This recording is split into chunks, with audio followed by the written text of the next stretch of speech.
Hello and welcome to Around the Wickets on ThePapare.com. It's been an interesting couple of weeks in Sri Lankan cricket, especially with that Asia Cup exit a couple of weeks ago. And I have Farveez Maharoof, the former Sri Lankan all-rounder, to discuss about what's going to happen in this English tour. And I say welcome to the show, Maha. Thank you, Roscoe.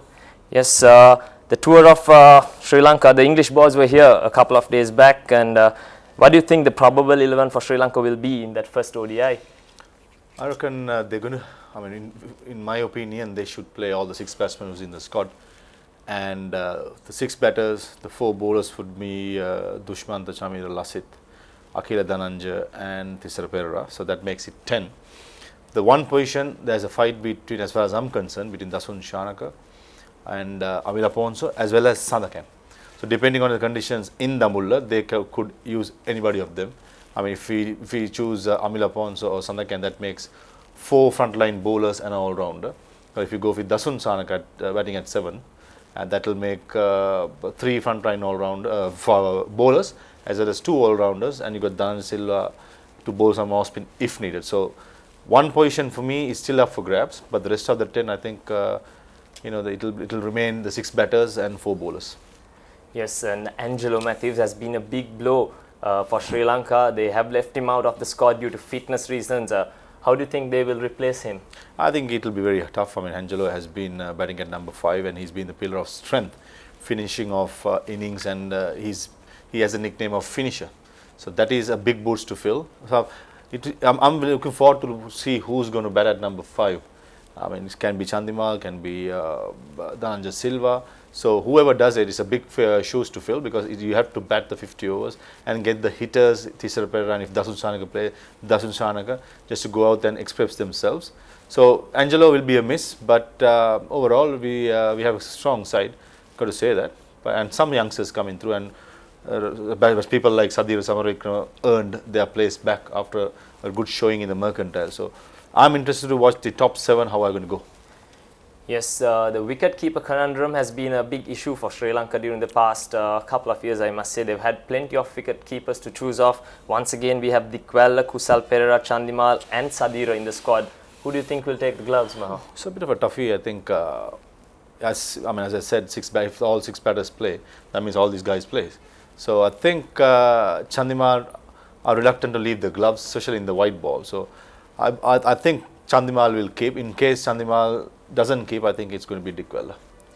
Yes, and also what are thoughts on the pitchers that will be prepared, and what sort of approach will Sri Lanka have to this series? I think I said the same thing a couple of shows back, that the pitches should be true. We are going abroad for most of after this tour. It's all away tours which are going to be very true wickets. So I believe we should play in those true wickets rather than getting into turn to counter-attack the English. I think that's not the way forward. The way forward is looking at the World Cup, playing in true wickets. You just have to adjust yourself. Batsmen need to. One-day cricket game is about batsmen. They need to score runs.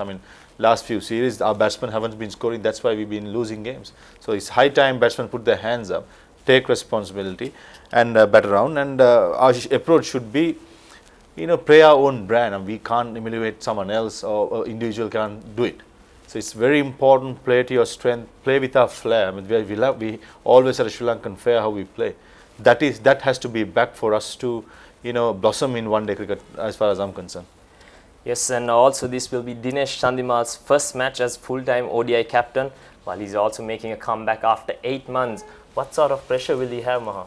He'll be under pressure. He's coming after injury as well. I think he's one of the good leaders as far as the captain is concerned in our system. So I think I'm looking forward to Dinesh getting into the team as well as leading the team. And I believe he has the charisma of taking to the next level, because we've been struggling and in the last few series. So it's high time that Dinesh, it's big shoes to fill straight after what happened in the Asia Cup. And through looking at the tours coming up, there'll be a ideal stepping stone for him, playing at home, somehow win this series and take that momentum going forward. Yes, Chandimal will definitely be a key player for Sri Lanka. He needs to lead Sri Lanka from the front, and they will be taking on the number 1 side in the world, the English team led by Eoin Morgan. They've got the likes of Moeen Ali, Joe Root, Josh Butler, Jason Roy, Bairstow, Hales, Ben Stokes, Tom Curran, Sam Curran, Liam Dawson, Adil Rashid, Chris Wokes, Ollie Stone, Mark Wood and Liam Plunkett in their squad. How tough will it be to face this England side? I mean, one of the best, as you said correctly. I mean, they deserve the #1 team in the world. I mean, I played against them 2 years back, and that time only they started this combination, and they can play different combinations. They can play 5 batters, for 3 all-rounders in Ben Stokes, Moeen Ali, and Liam Dawson. So they have options. They will react according to the situation, because Damul is going to be different, Pallagal is going to be different, Colombo going to be different. So I think they will see the condition, and they have Trevor Bayliss as the head coach. So he knows the conditions very well in Sri Lanka. So very tough team, and they have options to counterattack the conditions that Sri Lanka provides. Yes, you spoke about the all-rounders. I think you missed one of the big stars, Sam Curran. What a revelation has he been for England? Yeah, Sam Curran has done well in the test arena. He has against India, and I like him, like the action. You hardly see. I mean, international cricket, you hardly see left-armers swinging in with pace. That's exactly what Sam Curran does.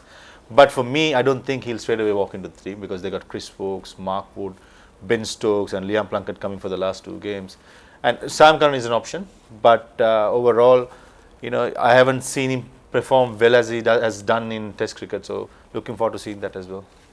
Yes, so the first ODI will kick off in Dambulla on the 10th of October, and the second game will be played in Dambulla as well on the 13th, before we move to Pallekele for the 3rd and 4th ODIs on the 17th and the 20th of October. And the series will head to Colombo for the final ODI on the 23rd at the Premadasa Stadium.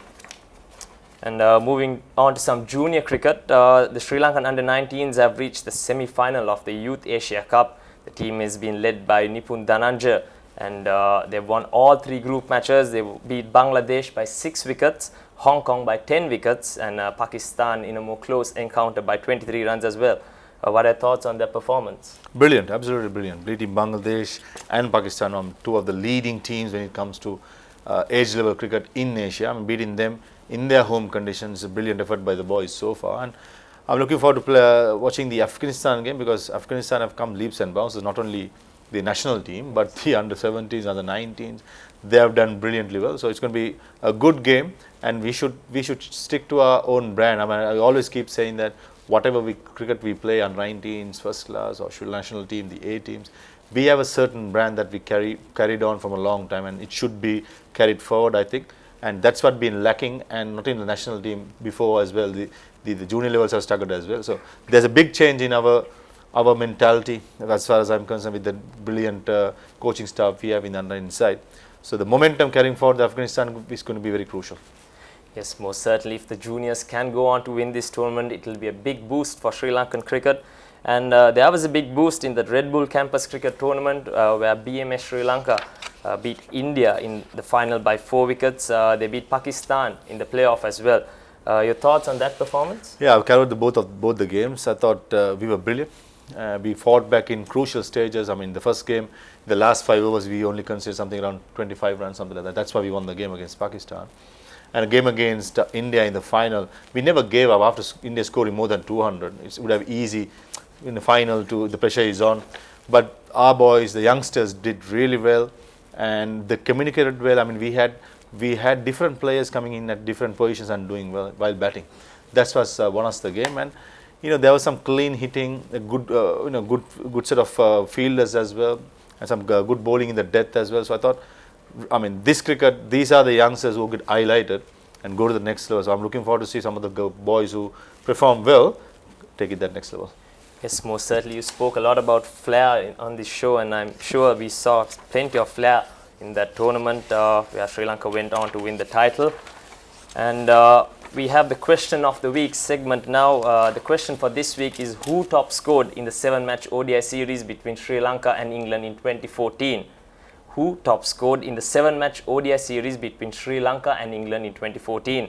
That is the question for this week. The last week's question was, against which country did Angelo Matthews make his captaincy debut? Interestingly, there was no winner last week. But the answer is Pakistan. If you are not sure, the answer again is Pakistan, but there were no winners, unfortunately. And I'll repeat the question this week. Who top scored in the 7-match ODI series between Sri Lanka and England in 2014? And with that, we come to a close on this show with Around the Wickets. And let's hope it will be a great week of cricket for Sri Lanka, especially with the England tour coming up, as we say a goodbye to you.